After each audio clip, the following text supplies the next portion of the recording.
कौन ब्रह्मा का पिता है, कौन विष्णु की मां, शंकर का दादा कौन है, हमको दे बता।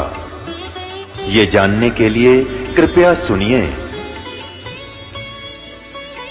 जगत गुरु तत्वदर्शी संत रामपाल जी महाराज के अमृत वचन सर्व पवित्र धर्मों के पवित्र शास्त्रों के आधार पर। अब इसमें क्या कहना चाहा लेखक ने कि यह कई दिन तक बेहोश पड़ी रही। फिर वो शिवदयाल जी उड़ तपस्या पे लुट-पिट के वापस आ गया भूत बन के। इसके अंदर आकर के उसने आप पे बोला कि मेरी रोटी बनाओ और पहले की तरह सेवा करो, पलंग बिछाओ। अब शिवदयाल जी जब बुक्की में आ गया तो वह बुक्की पहले हुक्का भी ना पिया करती। अब लेखक कहता है कि उसी तरह बुक्की फिर भोजन बनाने लगी, पलंग बिछा के मेरे उसी पन्नी वाले गली में जिस पर पहले वो शिवदयाल रहता था, क्योंकि छोटे भाई का बांटा आ गया होगा अलग होने पर, डिवाइड होने पर, तो उस पलंग को बिछाती और रोटी बनाती और हुक्का भर के और बुक्की के अंदर बैठ कर शिवदयाल रोटी खाता और फिर पलंग पर बैठ कर बुक्की हुक्का पीती। वो भूत पीता उस बुक्की में। आगे देखो और क्या कहानी इनकी आगे और स्पष्ट होगा देखना। तब स्वामी जी ने दर्शन दिए और फरमाया कि जिस तरह तू सेवा पेशतर यानी पहले करती थी उसी तरह से करो। और फिर उसी रोज से बुक्की भोग भी तैयार करती थी और मेरे पन्नी गली के मकान में पहले दस्तूर के माफिक पलंग बिछाती, हुक्का भरती, हुक्का की वह पूजा करा करती, हुक्के की हुक्का भर को मुक्की पीता। वह पलंग अभी तक बिछा रहता है। गरज की जिस तरह से पेशतर सेवा किया करती थी उसी तरह कुल काम करने लगी। और स्वामी जी महाराज उनको ध्यान के समय में प्रगट दर्शन देते थे, उसमें प्रवेश कर जाते थे भूत, और कुल सेवा उसी तरह से कबूल फरमाते थे जैसे अंतर ध्यान होने से पेशतर किया करते थे। यानी उसी तरह पलंग पर बैठ कर हुक्का पीवे, रोटी खावे, बुक्की खावे और बैठा उसमें भूत। अब आगे देखो क्लियर यहाँ होगा। बुक्की जी को महाराज उनके आखिरी दम तक प्रगट रहे, जब तक वह मरी नहीं तब तक बुक्की में रहे वो। क्लियर है ये। यहाँ तक कि जिस किसी को जब कोई बात स्वामी जी महाराज से अर्ज करनी होती थी तो वे बुक्की के जरिए से दरफ्यात कर लिया करते थे। बुक्की का आगे बोला करते आके, उसमें भूत बैठा था शिवदयाल, फिर वो उत्तर देता उनको जैसा पहले स्वभाव था वैसा ही फिर वो बोलता था। अब देखो, यानी बुक्की जी अभ्यास के समय स्वामी जी महाराज को प्रगट करके हम कलाम हुआ करती थी। इस न्याजमंद को यानी लेखक प्रताप सिंह जी को जब कभी भीड़ के समय में घबराहट होती थी, यानी कोई आपत्ति आ जाती थी और कोई भी बुद्धि काम नहीं करे थी, तब बुक्की जी के आगे जाकर हाथ जोड़ के शिवदयाल से उसका समाधान पूछा करता। अब बुक्की जी में इंटरनेट लग गया, उसने जाते खोल लेते। फिर देखो, भीड़ के समय घबराहट होती थी तो किसी तरह से अकल काम नहीं देती थी, तब बुक्की जी के जरिए से स्वामी जी महाराज का हुक्म लिया करता। वो बुक्की बैठा भूत शिवदयाल जी, और जैसा हुक्म होता था उसी के मुवाफिक बंदा कार बंद होता था। और इसी तरह राय साहब ने भी मौज की थी कि बुक्की के जरिए से 2-4 बार हुक्म हासिल किए थे। अपने आत्माओं, ये कति क्लियर हो गया आपके सामने कि वो प्रेत बन गया और आके उस बुक्की के अंदर बोलने लग गया। एक भक्त बता रहा था कि मेरा चाचा राधा स्वामी पंथ से जुड़ा हुआ था और 20-25 वर्ष तक उसी पंथ से जुड़ा मृत्यु को प्राप्त हो गया। और एक 2-2 घंटा सुबह शाम बैठता था, चादर ऊपर कर डाल के, बिल्कुल टस से मस नहीं होता था, जैसा भी उन्होंने उसको गाइड कर रखा था। वो मृत्यु हो गई उसकी। मृत्यु होने के बाद वो प्रेत बनकर अपनी पुत्र वधू मान लग गया। वो चूरमा खान का लाड़ा था, हुक्का पीता था, बीड़ी पिया करता गणी। तो फिर वो अपनी पुत्र वधू में आके और फिर लगा तंग करने, मेरा चूरमा बनाओ, हुक्का भर के लाओ। वो पहले बीड़ी ना पीती थी, वह फिर बीड़ी पीने लगी, चूरमा बनावर खावर सो जावे ना, वह पुत्र वधू कोई काम कर पावे। और वो ये बता रहे थे कई बार हम उनसे पूछा करते थे कि चाचा जी हमारे ऐसे ऐसे वहाँ हानि हो रही है, क्या करें? तो एक आध वो फार्मूला बता दिया करता, हमने वो जंतर मंत्र करण से लाभ भी हो जाया करता उससे। लेकिन दुखी इतनी कर दी वह काम करण की छोड़ी है कोनी। कई झाड़े जूड़े भी कहीं लवाए, कोई राहत नहीं मिली। और फिर यहाँ से जब नाम लिया आपके पास आके, अब वो चाचा गया वहां से निकल के और ईब वह ठीक काम करे। तो पुण्यात्माओं, वो राधा स्वामी का प्रवर्तक भूत बनकर बुक्की में बढ़कर बोल रहे, चुरमा खावे यानी वही रोटी खावे रोका पाड़े, ये सतलोक जाने वाले के लक्षण है। तो यहाँ परमात्मा के बारे में गरीबदास जी बता रहे हैं कि सतगुरु पुरुष कबीर हैं ये चारों युग परवान, ये झूठे गुरु अमर गए, ये हो गए भूत शमशान। ये प्रत्यक्ष प्रमाण है। अब क्या बताते हैं, पंजा दस्त कबीरे का सिर पर रखो हमसे, यम किंकर चंपे नहीं तुम्हारा उधर जागा वन से। पंजा दस्त कबीर का यानी कबीर परमात्मा का आशीर्वाद भरा पंजा अपने सिर पर रखना। कैसे रखोगे? इस नाम से जुड़ने के उपरांत मर्यादा भंग मत करना, आन उपासना मत करना। फिर देखना इस माल्य के खेल तुम आप सोचते रह जाओगे, भगवान हम सुना करते थे कदे सत्युग द्वापर त्रेता भगवान ऐसे करता होगा, लेकिन आज आपके घरों में होया करेंगे। ये गारंटीड बात समझ लेना, पर विश्वास के साथ आगे रहना।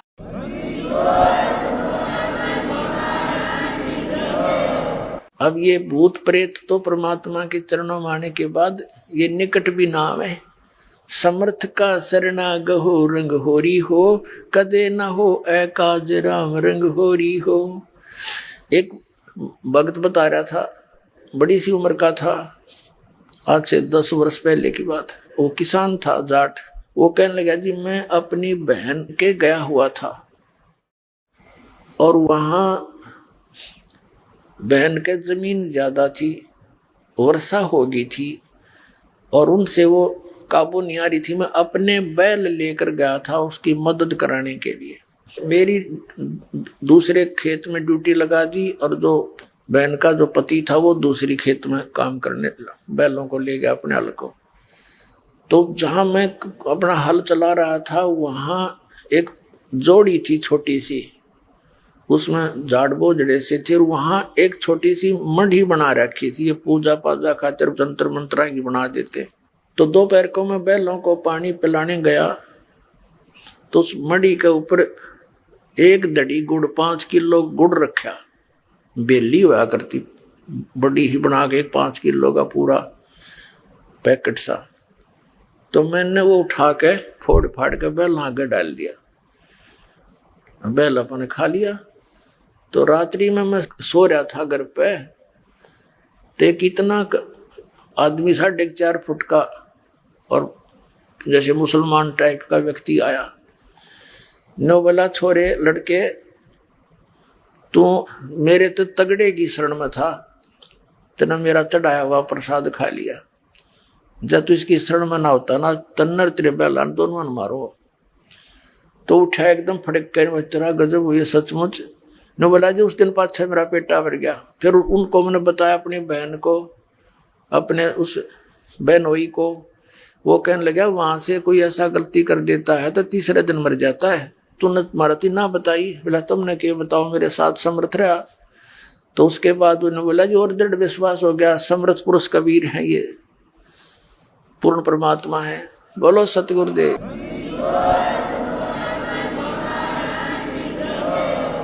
समर्थ का शरणा गहो रंग होरी हो, भाई कदे न हो ए काज राम रंग होरी हो।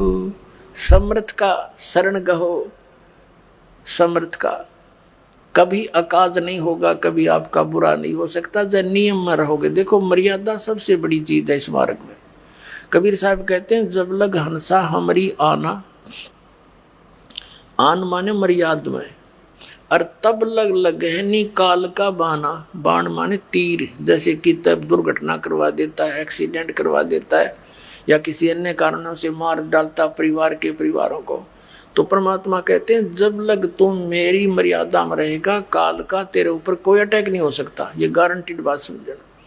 हम गलती करते हैं, मर्यादा तोड़ देते हैं, भगवान का हाथ पंजा उठ जाता है, काल का दाव लग जाता है। अब कई बार ऐसी घटना हो जाती है भक्तों के अंदर, उसका नाम खंडन होना हो और उसी समय उसके मृत्यु का संयोग हो तो वो मृत्यु को प्राप्त हो सकता है, लेकिन फिर भी उसके दोनों हाथों में लाडू हैं। ऐसे किसी कारण से मृत्यु होगी तो तुरंत मनुष्य जीवन गारंटीड मिलेगा। और यदि मर्यादा ठीक रही और मृत्यु का समय भी आपका आ गया तो वो नहीं कर सकता अटैक आप पर। ये परमात्मा की महिमा है, वाणी है, ये सच्चाई है। गरीबदास जी महाराज कहते हैं काल जो पीसे पीसना, ये जोरा है पनिहारे, ये दो असल मजदूर हैं मेरे सतगुरु के दरबारे। अब गरीबदास जी कह रहे हैं ये काल 21 ब्रह्मांड का मालिक मेरे कबीर परमात्मा की चक्की पीसता है, और ये जोरा या मौत पानी भरती है भगवान का। यानी एक उपमात्मक अलंकार के आधार से बता रहे हैं गरीबदास जी, मेरे कबीर परमात्मा इतने समर्थ हैं, इस काल का कोई दाव नहीं लग सकता, और ये तो वहाँ इसका नौकर है। गरीबदास जी कहते हैं काल डरे करतार से, जय जय जय जगदीश से, ये जोरा जोड़ी झाड़ता पगरज डारे सी से। कहते यू काल डरे करतार से, कबीर परमात्मा से भयभीत है ये, और जय जय जय जगदीश हाथ जोड़ता रहता उसके सामने। और ये मौत तो मेरे कबीर परमात्मा की जूते साफ करती है, उसके बच्चों के ये निकट नहीं आ सकती। काल डरे करतार से, जय जय जय जगदीश, और ये जोरा जोड़ी झाड़ता, जोरा माने मृत्यु, और पगरज डारे शीश परमात्मा की धूल को माथे से लगाती है। तो यहाँ परमात्मा क्या बताते हैं, गरीबदास साहब जी कहते हैं धर्मराय दरबार में देई कबीर तलाके, मेरे भूले चूके हंस को तू पकड़िए मत कजाक। अब जैसे किसी की मृत्यु होगी मर्यादा भंग होने से, और वो फिर काल के दूत ले जाते हैं क्योंकि कनेक्शन मालिक से कट गया, और कहते हैं वहाँ जाकर भी उस प्यारी आत्मा को ये याद आ जाता है कि मैं कबीर परमात्मा का शिष्य हूँ। चाहे उसका धोखे से किसी कारण से नाम कट गया और उसको पता नहीं, तो उसको याद आ जाती है कि मैं तो कबीर परमात्मा का शिष्य हूँ, उसकी शरण में हूँ, मुझे यम के दूत नहीं पकड़ सकते। एक भगत बता रहा था, वैसे तो बहुतों के साथ ऐसी घटना घटी है। एक कह रहा था जी मैं सो रहा था रात्रि में, और जैसे दो जने आए मेरे पास, कहने लगे आजा तेरा टाइम हो लिया। मैं उनके साथ साथ चला गया। आगे जाके देखा, मैंने पूछा भी कहाँ ले जा रहे हो? कि धर्मराज के दरबार में ले जाएंगे, हम यम के दूत हैं। वो कहने लगा छोड़ दो, मैंने हट जाओ दूर, तो मुझे ले जा ही नहीं सकते, मैं तो कबीर साहब का भक्त हूँ, उनकी शरण में हूँ। उन्होंने फिर बाजू पकड़ ली, चल तेरे को वहाँ ले जाने का आदेश है। वो कहने लगा जी, वो घसीट घसाट कर मुझे ले गए धर्मराज के आसपास, तो मैं उन गल गुट्टम गुट्टा बुरी तरह, और उन्होंने कहा तुम मुझे नहीं ले जा सकते। एक जना गया, ने बोला रहा पूछता पहले जा करके कि हम गलती कर रहे हो, तो कॉन्फिडेंस से कह रहा है। तो एक जना गया धर्मराज के दरबार में, जी ऐसे ऐसे जिसकी आपने आदेश दिया लाने का, वो नो कहे मैं कबीर साहब का चेला हूँ और तुम मुझे ला नहीं सकते। धर्मराज ने कहा रहा छोड़ दो, बीमारी नहीं इसने नो कहना सुना मैंने, बोला छोड़ दो वापस। उन्हें दोनों ठाका मैंने पटक दिया ऊपर ते, और मैं नीचा आकर पड़ा, आँख खुली मेरी एकदम, पसीना पसीना मेरा सारा शरीर। 10 मिनट के बाद तो मैं गतिविधि में आया, ऐसी स्थिति थी मेरे शरीर की, सारा पसीना आ रहा। और जब मैं उठा, जब सचमुच वो तरह गजब हुआ, तो मैं मर गया था, खत्म हो गया था, और मालिक की शरण में था, तो मेरी जीवन रक्षा होगी। तो यहाँ कहते हैं कबीर साहब जी कि धर्मराय दरबार में दई कबीर तलाक, मेरे भूले चूके हंस को तू पकड़िए मत कजाक। गरीबदास जी आंखों देखा जो वार्ता धर्मराज के साथ हुई थी कबीर साहब की, आंखों देखी कथा सुना रहे। धर्मराय दरबार में दई कबीर तलाक, मेरे भूले चूके हंस को तू पकड़िए मत कजाक। देख, एक चीफ जस्टिस को, यहाँ के न्यायाधीश के सामने ब्रह्मा विष्णु महेश की हिम्मत नहीं वहां जाकर कोई एक शब्द बोल दे, और उस परमात्मा कबीर जी के सामने वो धर्मराज खड़ा है कुर्सी छोड़ के। अब क्या कहते हैं, मदहारी जारी न राजो भांग तमाखू खाही, परदारा पर घर तके जिनको लूं अकनाही। धर्मराय विनती करे सुनियो पुरुष कबीर, जिनको तो मैं पकड़ूंगा जड़नी पड़े जंजीर। धर्मराज क्या कहने लगा कि हे भगवान, मैं तो जैसा कोई प्राणी कर्म करता है उसको वैसा ही फल देता हूं, इसमें परिवर्तन परमात्मा मैं नहीं कर सकता। और आपकी शरण में आने से पहले जो इन्होंने अच्छे और बुरे पुण्य और पाप किए हैं इनके अकाउंट में जमा है। आपकी शरण में आने के बाद तो मैं कुछ नहीं कर पाऊंगा, लेकिन उससे पहले के जो कर्म है इनका दंड तो दाता मैंने देना पड़ेगा, मेरी मजबूरी है। फिर परमात्मा ने कहा कि कर्म भ्रम ब्रह्मांड के मैं पल में कर हूं नेस, इन पर क्रॉस मार दूंगा, और जिन हमारी दो ही दी सो करो हमारे पेश।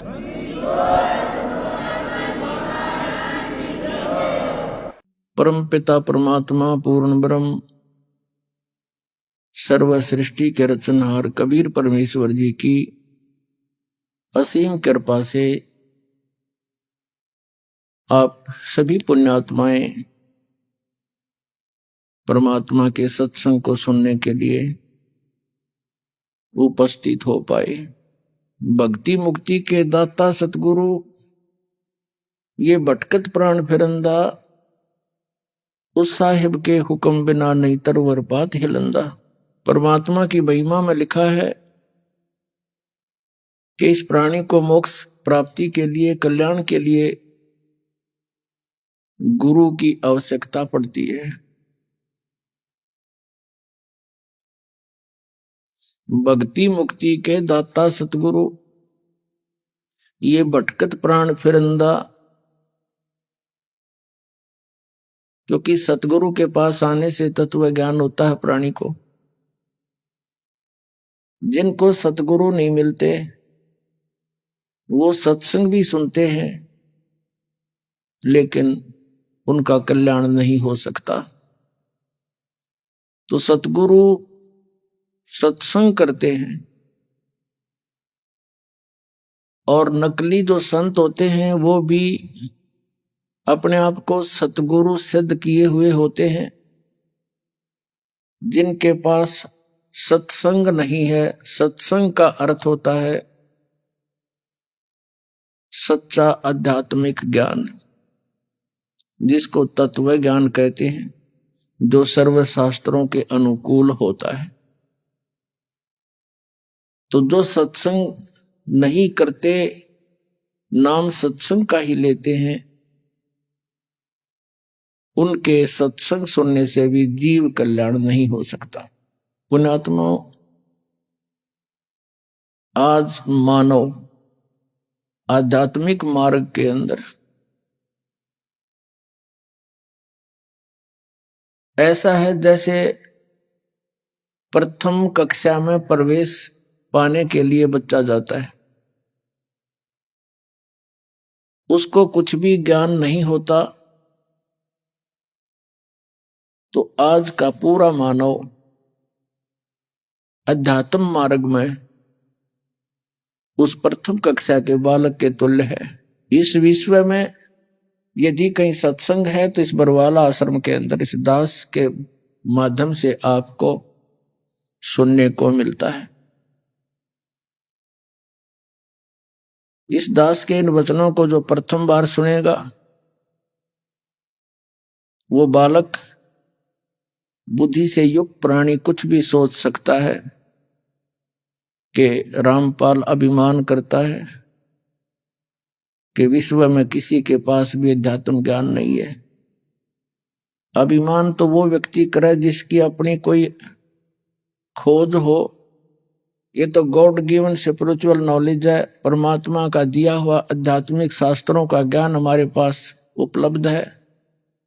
अन्य ऋषि महर्षि गुरु मंडलेश्वर उनको समझ नहीं सके, इस दास पे कृपा कर दी परमेश्वर कबीर देव जी ने, उनको ठीक ठीक जान लिया और वही ज्ञान है, बाकी सब अज्ञान है।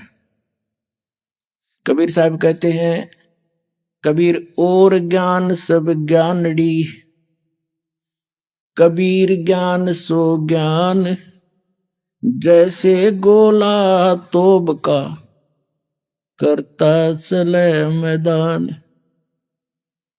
इस दास ने विश्व के सभी धर्म गुरुओं से प्रार्थना की है कि आप आध्यात्मिक ज्ञान चर्चा के लिए उपस्थित हों, और उसके साथ साथ उनके द्वारा दिए गए ज्ञान को भी कहा है कि तुम्हारा अध्यात्म मार्ग बिल्कुल गलत है, झूठा है, निराधार है, तुम्हारी साधना यूजलेस है।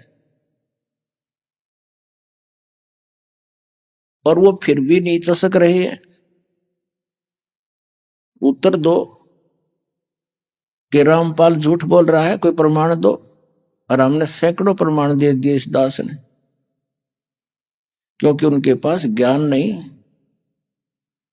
और जनता को ज्ञान होता ही नहीं, क्योंकि वो तो एक विद्यार्थी है प्रथम कक्षा के, और जैसा टीचर उनको समझाता और सुनाता है वो कंठस्थ कर लेते हैं। उनको ये नहीं देखना होता ये झूठा है या सच्चा। टीचर ने कोई प्रश्न हल कर रखा है मैथमेटिक्स का, दूसरा टीचर उसको देखता है तो उसका कर्तव्य बनता है कि ये प्रश्न ठीक हल नहीं हो रहा है और उसको ठीक कराए। तो दास केवल इतना ही काम कर रहा है कि आज तक जितने भी ये ऋषि महर्षि हुए हैं, ये मंडलेश्वर और गुरु हुए हैं, केवल उन महापुरुषों को छोड़कर जिनको परमात्मा स्वयं आकर मिले, बाकी किसी के पास भी अध्यात्म ज्ञान आज तक नहीं है। तो पुण्यात्माओं, परमात्मा ने 600 वर्ष पहले अपनी प्यारी आत्मा धर्मदास जी से कहा था कि धर्मदास, जब कलयुग 5500 वर्ष बीत जाएगा तब मेरा ये वचन सत्य होगा। कौन सा वचन? कि पूरे विश्व में मेरा ही ज्ञान रहेगा और सभी जितने भी पूज्य देव हैं वो निष्क्रिय हो जाएंगे। पूरा विश्व उस विधान को स्वीकार करेगा और जिनकी वो पूजा करते थे, जिनको वो देव समझते थे, भगवान समझते थे, वो इस प्रकार निरस्त हो जाएंगे। तारा मंडल बैठकर चांद बड़ाई खावे, उदय होया जब सूरज का स्यों तारो छुप जावे। जितने भी ये ज्ञान है, वेद, गीता, पुराण, कुरान, बाइबल, और जितने भी देव पूजे जा रहे हैं, उस परम अक्षर ब्रह्म की महिमा के सामने ये ऐसे निरस्त हो जाएंगे, ऐसे निष्क्रिय हो जाएंगे, जैसे रात्रि के समय ताराओं के अंदर चंद्रमा की रोशनी अधिक होने से वो बहुत ही प्रभुता प्राप्त होता है। सूर्य उदय होने के बाद वो विद्यमान तो रहते हैं लेकिन उनका प्रकाश दिखाई नहीं देता। श्रीमद् भगवत गीता अध्याय नंबर 2 के श्लोक नंबर 46 में कहा कि अर्जुन, बहुत बड़े जलाशय की प्राप्ति के उपरांत छोटे जलाशय में जैसी आस्था रह जाती है, उसी प्रकार उस परमात्म तत्व को जानने के उपरांत अन्य ज्ञान और भगवानों में ऐसी आस्था रह जाएगी। जैसे पुराने समय में सभी सरोवरों के ऊपर निर्भर रहते थे, तालाबों पर, जोहड़ों पर, और वो सरोवर इतने ही अक्षमता के होते थे, एक वर्ष वर्षा हो जाती तो भर जाते थे, सारा वर्ष काम देते थे। यदि एक वर्ष 2 वर्ष वर्षा ना हो वो सूख जाते थे। उन पर आश्रित प्राणी भी व्याकुल हो जाते थे, वहां से भाग जाते थे कहीं और दूसरे ठिकानों पर, या मर जाते थे।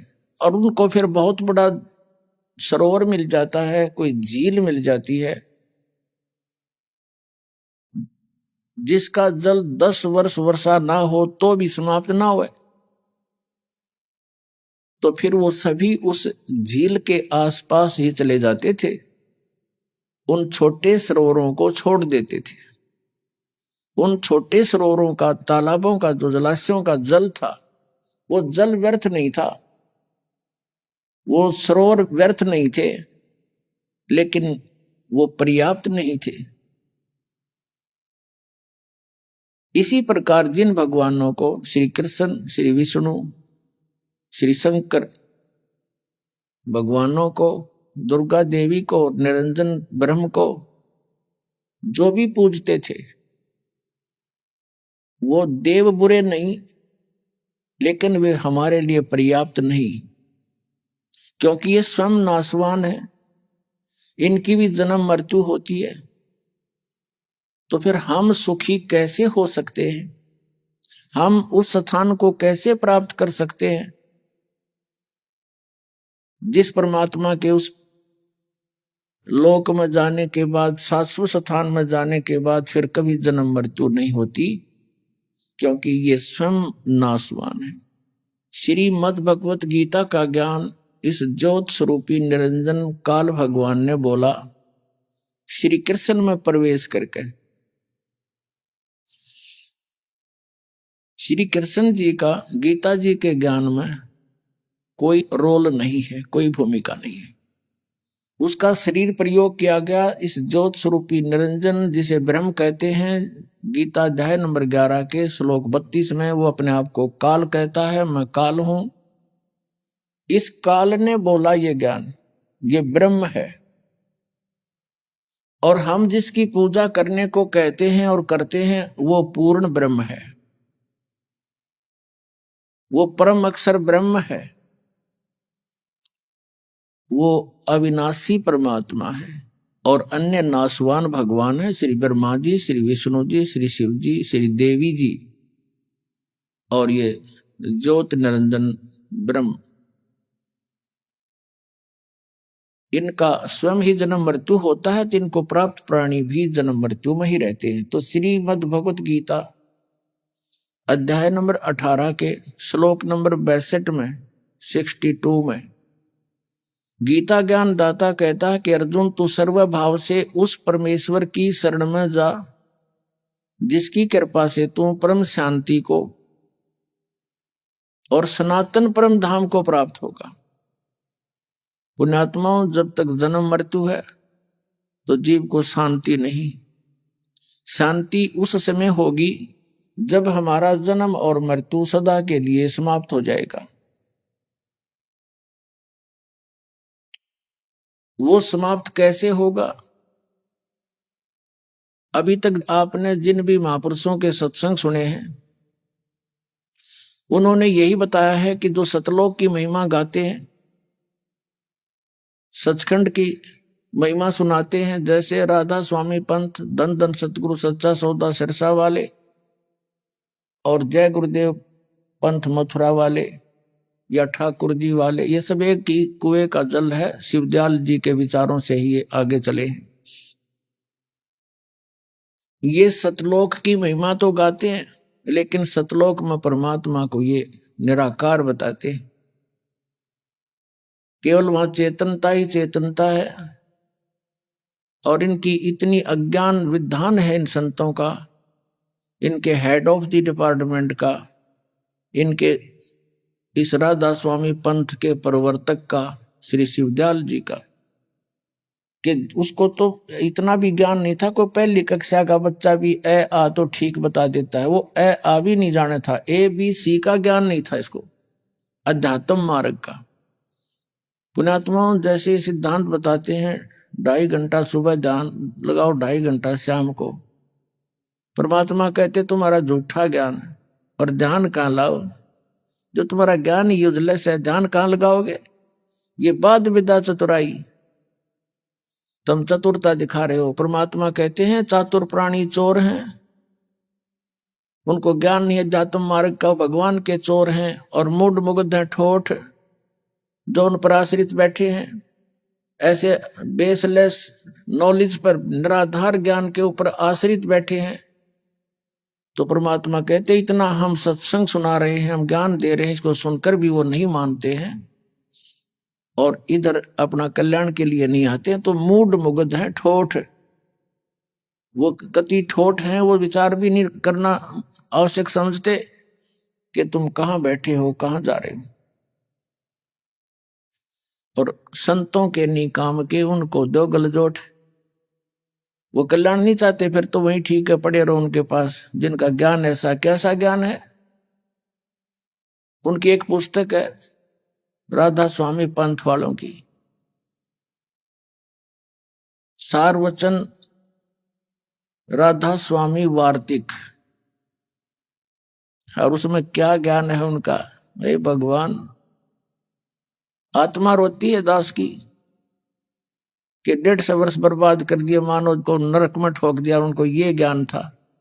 उनको सतनाम का नहीं पता, सतनाम वस्तु क्या है। और सतनाम तो मूल है इस मोक्ष मार्ग का, मूल। सतनाम के बिना मोक्ष नहीं हो सकता। सतनाम 2 अक्षर का होता है और उनको सतनाम का नहीं पता। और कितना देश डुबो दिया, कितनी जनता को बर्बाद कर दिया। अधरोते हुए आ रहे पुण्यात्मा, टक्कर मारते हैं। 20-20 साल, 25-25, 30-30 वर्ष खो दिए उनके पास। तो भी सौभाग्य उनका ही समझ में आ गई, कुछ नहीं बिगड़ाई बताई। ये तो असंग जन्म हो गए, 1-2 जन्म और पीछा छूट जाएगा। नहीं तो सच्चे दिल तो लग गया तो इससे जन्म में पीछा छूट जाएगा। कबीर साहब कहते हैं जीवन तो थोड़ा ही बला जा, सत सुमरण हो, लाख वर्ष का जीवना कोई लेख धरे नहीं कोई। अब थोड़ी सी झलक दिखाते हैं, क्योंकि प्रसंग ये चला है कि इनके पास, विश्व में किसी के पास अध्यात्म ज्ञान नहीं। थोड़ा सा प्रमाण देते हैं। राधा स्वामी पंथ के इन महापुरुषों को कितना अध्यात्म ज्ञान था। और फिर ध्यान लाने की बताओ, ध्यान कहाँ लगाओगे? किसी वस्तु को टारगेट बनाया जाता है ध्यान लगाने के लिए, तो उद्देश्य बनाया जाता है। किसको देखना चाहते हो? तो भगवान निराकार बताओ। और समाधि लाने के लिए को, और देखो अंदर में, खाक देखोगे अंदर में फिर। तो ये भूल भुलैया कर रखी थी पुण्यात्मा। और रहम है दाता का आपके ऊपर, इस दास के ऊपर रजा बख्शी, यू ज्ञान समझ में आया। और शुरुआत में सभी लोगों ने गाली दी, दास को बुरा कहा, झूठ बोला, आलोचना करता, आलोचक है, इसके वचन भी मत सुनना। लेकिन सत्य में इतना दम होता है, ये अपना स्थान बना के छोड़ती है। आज पूरे विश्व में जाएगा ये ज्ञान, भगवान का दिया हुआ है।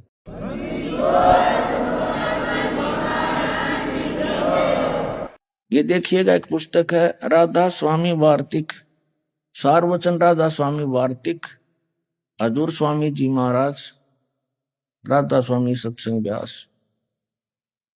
ये कहां से छपी है? प्रकाशक हैं जगदीश चंद्र सेठी, सेक्रेटरी, राधा स्वामी सत्संग व्यास, डेरा बाबा जयमल सिंह। और ये मुद्रक है इसके लक्ष्मी ऑफसेट प्रिंटर, दिल्ली, 2003 का ये 16वां संस्करण है। भूमिका से स्पष्ट हो जाता है ये किसके वचन हैं। सारवचन राधा स्वामी वार्तिक हजूर स्वामी जी महाराज के वचनों का संग्रह है। ये वचन सत्संगों तथा अन्य चर्चाओं के दौरान सत्संगियों ने नोट किए थे। स्वामी जी महाराज के परम धाम सिधारने के कुछ वर्ष बाद इनका संग्रह करके पुस्तक के रूप में छपवाया गया। सन 1902 में बाबा जयमल सिंह जी महाराज ने सारवचन राधा स्वामी वार्तिक को पहली बार गुरमुखी लिपि में छपवाया। प्रस्तुत पुस्तक उसी पुस्तक गुरमुखी संस्करण के अनुसार है। अब इसका हिंदी संस्करण प्रकाशित किया जा रहा है। 1902 और आज होगी 2012। वही 110 वर्ष हो गए इस अडंगे ने पढ़त्या ने, इनका समझ में नहीं आई ये कहना के चाह थे। देखिए ये कौन है?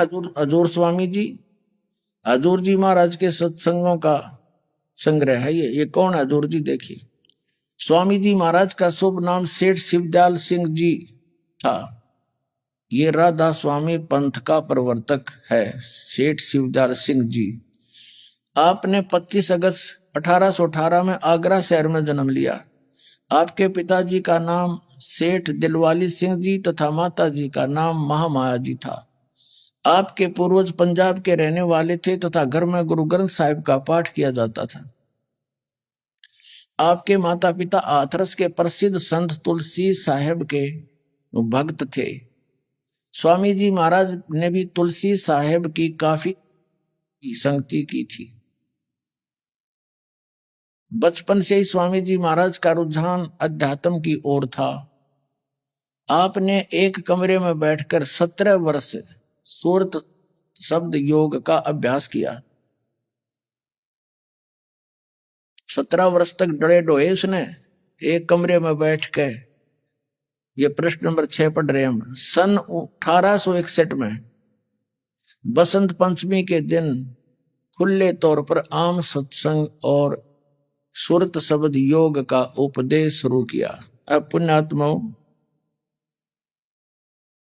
17 वर्ष हठ योग डले डोके उसने जो अनुभव प्राप्त किया, फिर क्या वचन फरमाए। 17 वर्ष के उसने जो उपलब्धि की शब्द सुरत अभ्यास हठ योग करके उसको क्या ज्ञान हुआ, वो वचन सुनो ही उसके। ये वचन फरमाए इसने। ये देखो राधा स्वामी दयाल की दया, राधा स्वामी साहेब खुलासा उपदेश हजूर राधा स्वामी साहब का। राधा स्वामी ये शिवदयाल ने कहे हैं। इसको राधा स्वामी क्यों कहने लगे? इनकी धर्मपत्नी का नाम वैसे तो नारायण देवी था, लेकिन उसको श्रद्धा से राधा कहने लगे और शिवदयाल जी को वो कृष्ण की भूमिका में ले रहे थे। तो राधा स्वामी, राधा का पति शिवदयाल, जैसे उमापति, जहां पर उल्लेख के अंदर उमापति लिखा हो, अंडरस्टूड है उमा का पति यानी शिव जी भगवान, शंकर जी की तरफ संकेत हो, शंकर जी उमापति, तो उमा स्वामी शंकर जी, राधा स्वामी शिवदयाल जी। तो ये राधा स्वामी ये शिवदयाल जी समझो। अब यहां से वचन शुरू है इसके दफा 1 में प्रश्न नंबर 13 पे। अब ये क्या बताना चाहता है? सतनाम को कैसे डिफाइन कर रहा है शुरू में? सिर्फ काम इतना है कि इंसान यानी मनुष्य अपनी सूरत यानी रूह को, उसके खजाने और निकास यानी मुकाम सतनाम, मुकाम माने स्थान। यहां सतनाम को मुकाम कहा है, स्थान कहा है सतनाम। मुकाम यानी मुकाम सतनाम और राधा स्वामी में पहुंचावे। ये 14 पर हमने पढ़ दिया। अब नीचे आइएगा वचन नंबर 3। जितने आचार्य और महात्मा और अवतार और पैगंबर हर एक मजहब के हुए हैं, वे सब अपने अभ्यास के जोर से अंतर की तरफ मुकाम असली के चले, असली स्थान को चले। सिर्फ संत मंजिल 5वीं यानी सतनाम पर और कोई बिरले संत मंजिल 8वीं यानी राधा स्वामी पद पर पहुंचे। अब यहां सिद्ध हो गया 2 स्थानों पर मंजिल माने भी स्थान, इन्होंने अनुवाद भी कर रखा, मंजिल माने स्थान डिफाइन कर रखा, मंजिल माने स्थान। तो यहां सिर्फ संत मंजिल 5वीं यानी सतनाम पर, यह सतनाम स्थान हो गया। क्लियर? अब आ जाते हम यहां पर 15 पृष्ठ पे, सारवचन वार्तिक भाग 1 लिखा है इसके ऊपर। अब इसके 4 नंबर वचन में क्या कहा कि अब समझना चाहिए राधा स्वामी पद सबसे ऊंचा स्थान है, मुकाम है, ठीक है, और यही नाम कुल मालिक और सच्चे साहिब और सच्चे खुदा का है। अच्छा, और इस मुकाम से यानी इस स्थान से 2 स्थान नीचे सतनाम का मुकाम है। वहां सतनाम को मुकाम और मंजिल बोले थे स्थान, यहाँ स्थान का मुकाम है, यानी स्थान का स्थान है। इसने ये डिफाइन किया अपने अध्यात्म ज्ञान को। अब सतनाम को स्थान, यहां भी स्थान कह रहा है, स्थान का स्थान है, मुकाम है। अब इसकी इस सतनाम को आगे फिर इसने परिभाषित किया है कैसे ढंग से। यहां क्या बताया है कि इस मुकाम से, राधा स्वामी स्थान से 2 स्थान नीचे सतनाम का मुकाम यानी स्थान का स्थान है, मंजिल का मंजिल है। और जिसको यानी सतनाम को संतों ने सतलोक, सचखंड, सारसबद, सतसबद और सतनाम और सतपुरुष करके बयान किया है। अब खाक पाया इसने अध्यात्म मार्ग में, अपना नाश कर दुनिया डुबो दी। ये इसका अध्यात्म मार्ग 17 वर्ष डले ढोके इसने यो ज्ञान दिया। सतनाम को वो सतपुरुष, सार शब्द, सार नाम, सतनाम और सतपुरुष और सतलोक, सचखंड, वो सतनाम ही है। अब वो सतनाम है क्या? अच्छा, ये तो डिफाइन किया श्री शिवदयाल जी ने। और श्री शिवदयाल जी के शिष्य हुए हैं बाबा जयमल सिंह राधा स्वामी व्यास सत्संग का जो स्थान उन्होंने चालू किया। और श्री जयमल सिंह जी के उत्तराधिकारी हैं श्री सावन सिंह जी। श्री सावन सिंह जी के आगे फिर 3 बन गई, एक तो व्यास में ही रहा और एक सच्चा सौदा सिरसा जगमाल वाली में बन गई। श्री खेमामल सिंह जी श्री सावन सिंह जी के शिष्य थे, जिन्होंने सच्चा सौदा सिरसा बेगू रोड पर डेरे की स्थापना कर दी। और श्री सावन सिंह जी के शिष्य थे श्री कृपाल सिंह जी, जिन्होंने सावन कृपाल मिशन दिल्ली में प्रारंभ कर दिया। फिर कृपाल सिंह के शिष्य थे ठाकुर सिंह, तो ठाकुर सिंह को उत्तराधिकारी ना बनाया, जिस कारण से उसने अपना अलग चमटा गाड़ दिया। तो पुण्यात्मा ऐसे ही यहां हुआ था व्यास में। श्री सावन सिंह जी ने श्री खेमामल सिंह जी साहब मस्ताना बलोचिस्तानी साहब मस्ताना को तथा कृपाल सिंह जी को बाईपास कर दिया। आइए अब हम उन श्रद्धालुओं के अनुभव जानते हैं जो जगत गुरु तत्वदर्शी संत रामपाल जी महाराज जी से दीक्षा प्राप्त कर चुके हैं तथा उनके द्वारा बताए गए भक्ति मार्ग पर चल रहे हैं। जी नमस्कार। नमस्कार सर। जी क्या नाम है आपका? सर मेरा नाम सुदेश डबास है। जी आप कहाँ से आए हैं? मैं कंझावला दिल्ली की रहने वाली हूँ। आप क्या करते हैं? मैं दिल्ली गवर्नमेंट हॉस्पिटल में as a lab technician working हूँ। संत रामपाल जी महाराज से नाम दीक्षा लेने से पहले आप क्या साधनाएं करते थे? सर मैं जब से मुझे याद है, मैं 6th क्लास में पढ़ती थी, 1988 की बात है। तब से ही मैं और मेरी मम्मा हम दोनों ही राधा स्वामी व्यास से जुड़े हुए थे, वहाँ सत्संग में जाते थे हम दो। और मेरी मम्मा तो पूरा वहाँ पे सेवादार थी, जो कि पूरा 1-1 महीना मतलब सेवा पे जाते थे। काफ़ी लंबा समय उन्होंने सारा हम दोनों ने ही मतलब सेवा में लगाया है राधा स्वामी पंथ में। कितने सालों से आप राधा स्वामी व्यास में जुड़े हुए थे? सर लगभग 25 साल, क्योंकि 88 से लेके 2013 तक हम लगातार राधा स्वामी में से ही जुड़े हुए थे और उन्हीं की ही साधना करते थे। उसके अलावा हम कभी भी कुछ भी नहीं करते थे। आपने राधा स्वामी डेरा व्यास में किस संत से नाम दीक्षा ले रखी थी? जी मैंने गुरिंदर सिंह जी महाराज से ली थी नाम दीक्षा। और लेकिन सत्संग हम जब उनसे पहले चरण सिंह जी महाराज से तब से ही सुनते थे।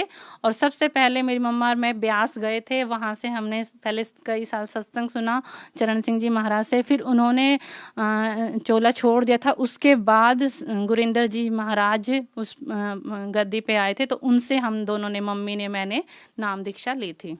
आपने बताया कि आप डेरा व्यास में गुरविंदर सिंह ढिल्लो जी से आपने नाम दीक्षा ले रखी थी। 25 साल तक आपने राधा स्वामी पंथ में रह करके भक्ति साधना की।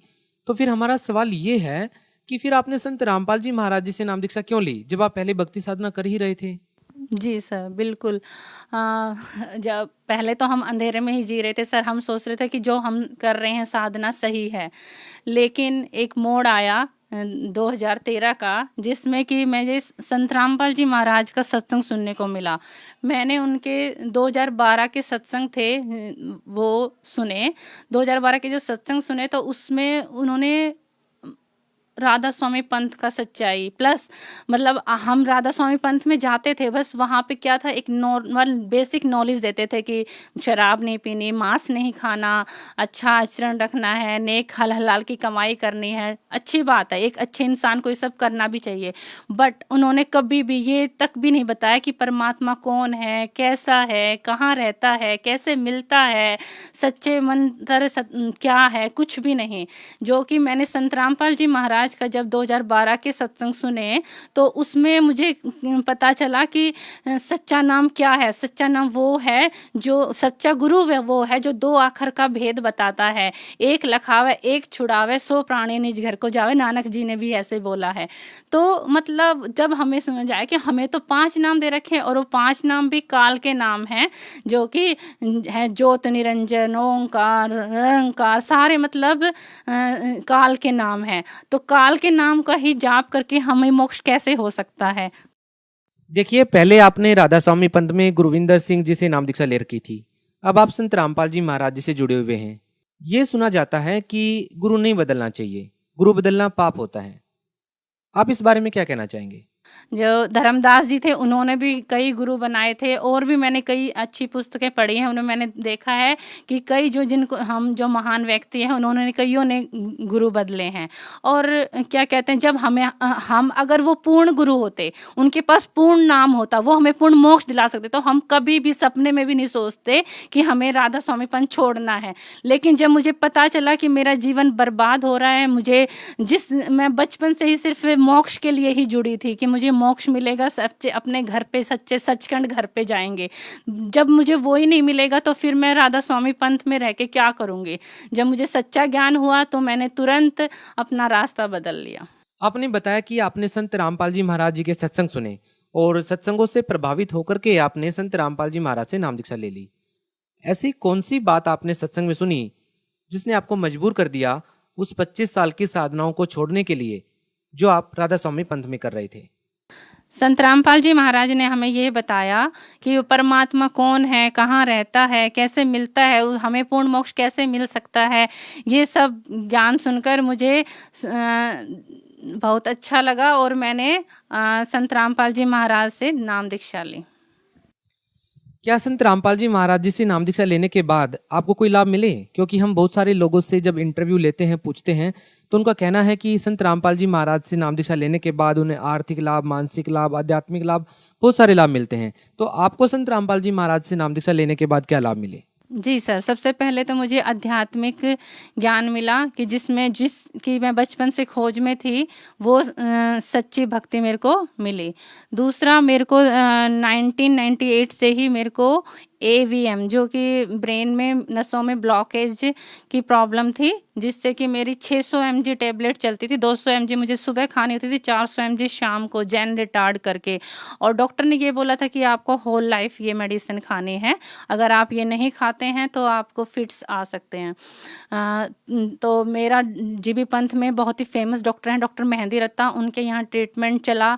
देन जयपुर गोल्डन में कुल जयदीप बंसल हैं डॉक्टर, उनसे न्यूरोलॉजिस्ट से मेरा ट्रीटमेंट चला। काफ़ी सालों तक मैंने वो मेडिसिन खाई, बट फिर उसके बाद भी मेरे को हमेशा हेडेक रहता था, सिर हमेशा घूमता रहता था, बहुत ज़्यादा उसके साइड इफ़ेक्ट थे मेडिसिन के, जिससे कि मतलब ना खाऊं तो भी नहीं रह सकते और खाएंगे तो भी दिक्कत थी। तो इसी तरह से ज़िंदगी चल रही थी। बट 2013 में जब मैंने संत रामपाल जी महाराज से नाम दीक्षा ली तो मैंने एक दिन दवाई स्किप की, देखा कि मतलब मुझे तो कोई दिक्कत नहीं हो रहा, फिर दूसरे दिन स्किप की।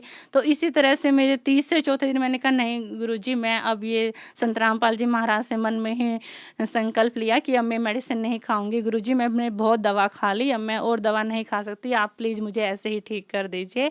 और सच में मैंने देखा कि मेरी वो दवाई अब बिल्कुल छूट गई है। 2013 से 2023 आ गया है, 10 साल से मैंने वो दवाई नहीं खाई है और संत रामपाल जी महाराज की दया से मैं बिल्कुल स्वस्थ हूँ, मेरे को न्यूरोलॉजी प्रॉब्लम नहीं है कुछ भी। उसके अलावा सर मेरे को 2000 में बहुत ज़बरदस्त पाइल्स हुई, जिससे कि 2 साल तक मैंने बहुत सारा ट्रीटमेंट भी कराया और मैंने कोई भी डॉक्टर नहीं छोड़ा। मैंने गवर्नमेंट हॉस्पिटल में मैं वर्किंग हूँ, मैंने वहाँ के अच्छे से अच्छे स्पेशलिस्ट को दिखाया, मैंने प्राइवेट के टॉप हॉस्पिटल्स को दिखाया, इवन कोई और भी देसी उपाय बताता था मैंने वो भी किया। मतलब जहाँ जो बता देता था मैंने पाइल्स के लिए इतना ट्रीटमेंट लिया कि मैं बता नहीं सकती। बट उसके बावजूद भी मेरी पाइल्स ठीक नहीं हुई। मेरी पाइल 2013 में संत रामपाल जी महाराज से नाम दीक्षा लेने के बाद कुछ ही दिनों में मतलब एकदम चमत्कार की तरह, जादू की तरह ठीक हो गई। और अब 2013 से 2023 आ गया, 10 साल से मुझे पाइल्स का कोई भी दिक्कत नहीं है।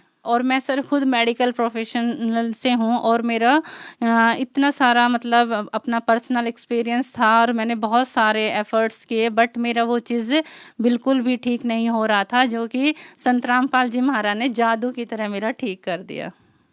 जी, और क्या लाभ मिले इसके अलावा संत रामपाल जी महाराज से नाम दीक्षा लेने के बाद? सर लाभ तो बहुत सारे हैं, बट मैं आपको समय इतना नहीं होता, इसीलिए मैं आपको मेन बता रही हूँ। जैसे अभी की बात है सर, रिसेंटली 11 फरवरी 2023 की बात है कि मेरे को बहुत तेज पेट में दर्द हुआ, वॉमिटिंग हुआ, मेरी बहुत तबीयत खराब हो गई। मेरे हस्बैंड मेरे को जयपुर गोल्डन हॉस्पिटल में लेके गए, वहाँ एडमिट कराया।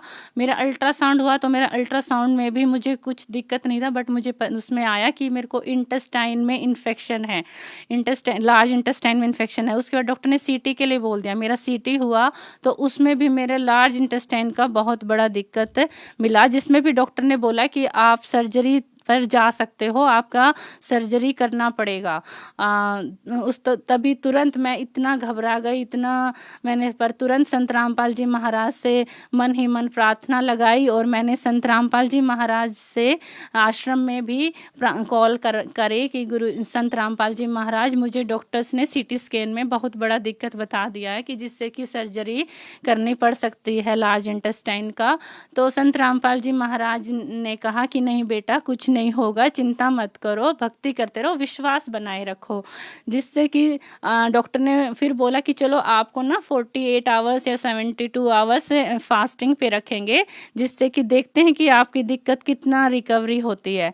तो संत रामपाल जी महाराज से अरदास लगाने के बाद केवल 24 आवर्स केवल मैं फास्टिंग पे रही थी। उसके डॉक्टर ने टेस्ट किया, वो करा, सारा मतलब फिजिकली भी इंटरनली भी मेरा पूरा इम्प्रूवमेंट मिला। डॉक्टर बोले कि ये तो चमत्कार हो गया, हम तो कहाँ आपका सर्जरी का सोच रहे थे और आपको तो 24 घंटे में ही काफ़ी रिलीफ हो गया।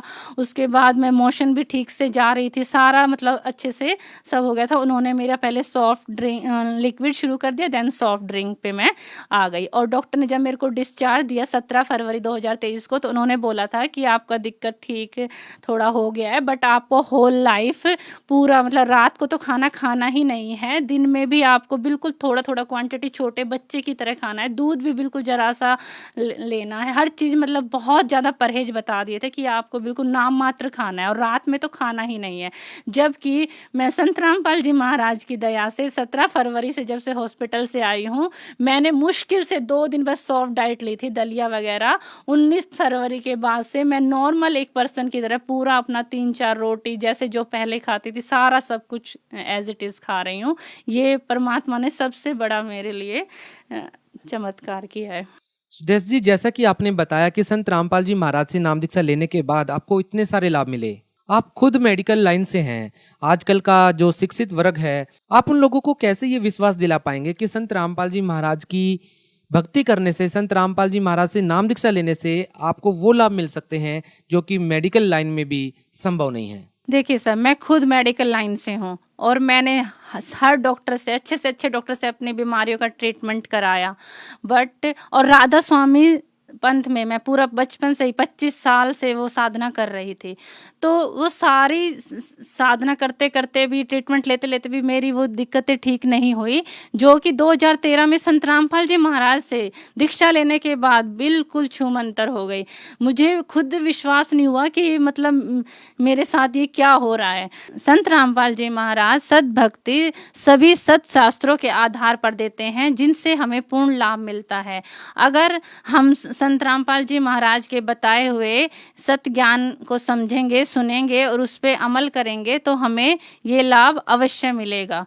और राधा स्वामी पंथ में 25 साल तक साधना करती रही, लेकिन मेरे को कोई लाभ नहीं मिला, जो कि संत रामपाल जी महाराज की शरण में आने के बाद मेरा जादू की तरह सारी दिक्कतें ठीक हो गई।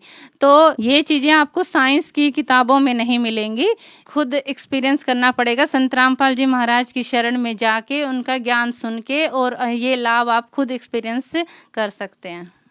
सुदेश जी, जैसा कि आपने बताया कि आपको बहुत सारी बीमारियां थी, बहुत सारी समस्याएं थी, राधा स्वामी पंथ में ये कहा जाता है कि आपको अपने पिछले जन्मों का जो कर्म है उसका फल तो भोगना ही पड़ेगा। तो आप ये कैसे कह सकते हैं कि संत रामपाल जी महाराज से नाम दीक्षा लेने के बाद आपको लाभ मिल गए, जबकि जो पिछले जन्मों का जो कर्म है वो तो भोगना ही पड़ता है, जैसा कि राधा स्वामी पंथ में बताया जाता है? नहीं, ये हमें गलत ज्ञान दिया था। जो भी हमारे शंकराचार्य हैं, पंडित हैं, या राधा स्वामी में फंसी हुई थी, वहाँ भी बोलते थे कि ये तो हमें भोगना ही पड़ेगा, और अब जो हम अच्छे कर्म कर रहे हैं इनका फल हमें आगे मिलेगा।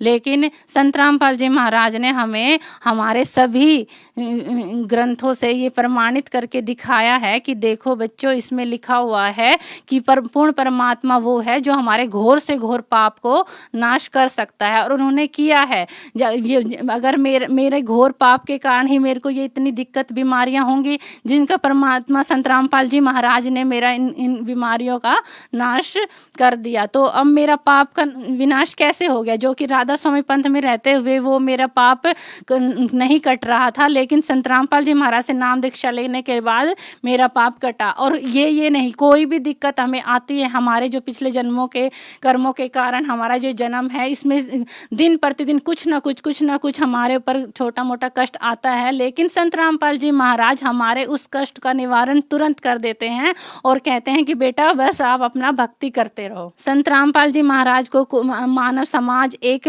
आम मनुष्य ना समझे, वो पूर्ण संत हैं, और संत रामपाल जी महाराज पूर्ण परमात्मा के अवतार आए हुए हैं। इसीलिए जल्द से जल्द जिसका हो सके अपना आए और कल्याण कराएं।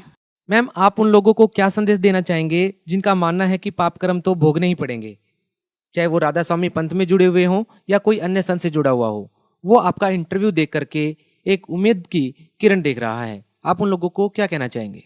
देखिए सर, आजकल पढ़ा लिखा समाज है, सब अपना बुरा भला जानते हैं। मैं भी राधा स्वामी पंथ में इतने सालों से जुड़ी हुई थी।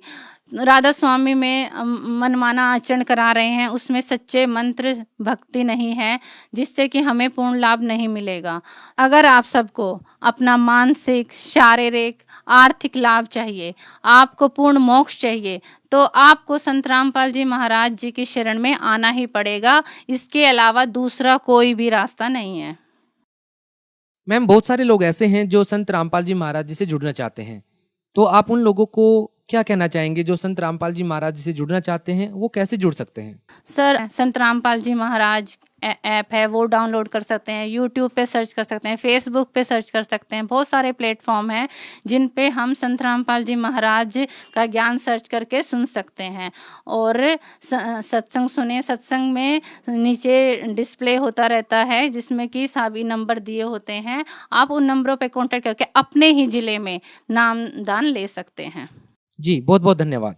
जी, नमस्कार।